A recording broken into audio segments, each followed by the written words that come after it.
মুসলিম পরিচয়কে এখন অপরাধ হিসেবে গণ্য করা হচ্ছে ভারতে। আবারও তারই প্রমাণ রাখলো এই দেশটি।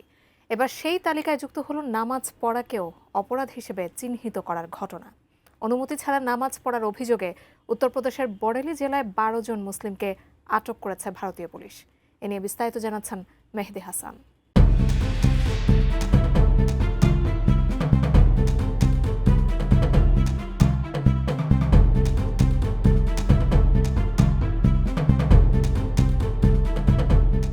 ভারতে প্রায় হিন্দুত্ববাদী সংগঠনগুলোর মূল টার্গেটে পরিণত হয় মুসলিমরা। কখনো গরুর মাংস খাওয়ার অপরাধে মুসলিম হত্যা, হিজাবকে টার্গেট করে শিক্ষা প্রতিষ্ঠান থেকে বের করে দেয়া, কখনো মসজিদ ভাঙা, কখনো মুসলিমদের বাংলাদেশি তকমা দেয়া।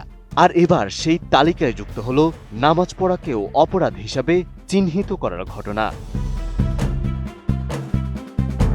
গত 16 জানুয়ারি উত্তরপ্রদেশের বরেলি জেলায় অনুমতি ছাড়া নামাজ পড়ার অভিযোগে 12 জন মুসলিমকে আটক করেছে ভারতীয় পুলিশ। একটি ফাঁকা বাড়িতে জামাতে নামাজ পড়াকে আইনশৃঙ্খলা ভঙ্গ হিসেবে দেখানো হয়েছে।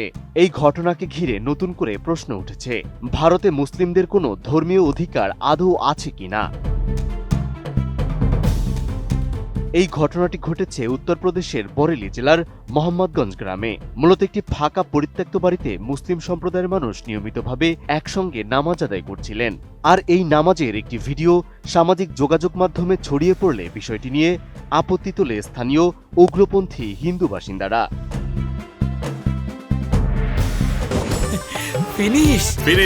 আপনার ঘরবাড়ি ও আঙ্গিনার সকল কীটপতঙ্গ ধ্বংস করে।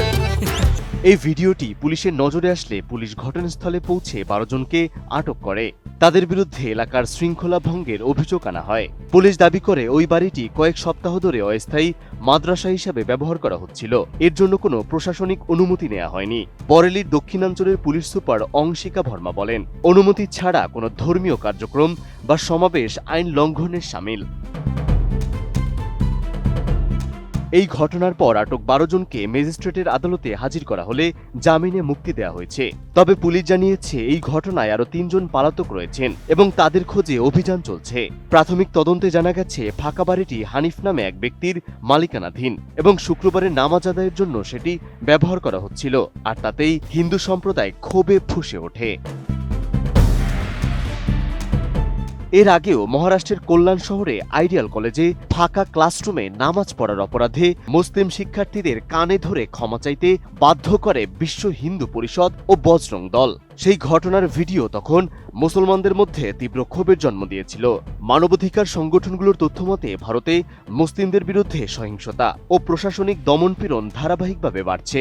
অ্যামনেস্টি ইন্টারন্যাশনাল এবং হিউম্যান রাইটস ওয়াচ তাদের প্রতিবেদনে জানিয়েছে, 2019 সালের পর থেকে ধর্মীয় সংখ্যালঘুদের বিরুদ্ধে ঘৃণা ছড়ানোর অপরাধের সংখ্যা উল্লেখযোগ্যভাবে বাড়ছে। ভারতীয় সংবাদ মাধ্যমগুলোর পরিসংখ্যান অনুযায়ী শুধু 2023 সালেই ধর্মীয় বিদ্বেষ থেকে সৃষ্ট সহিংসতায় আক্রান্তদের বড় অংশই মুসলিম। তাই বরেলির এই ঘটনা শুধু অনুমতি ছাড়া নামাজের প্রশ্নেই সীমাবদ্ধ নয়, বরং এটি ভারতে মুসলিমদের ধর্মীয় স্বাধীনতা ক্রমশ সংকুচিত হওয়ার আরেকটি উদাহরণ। Mehedi Hasan, ATN news.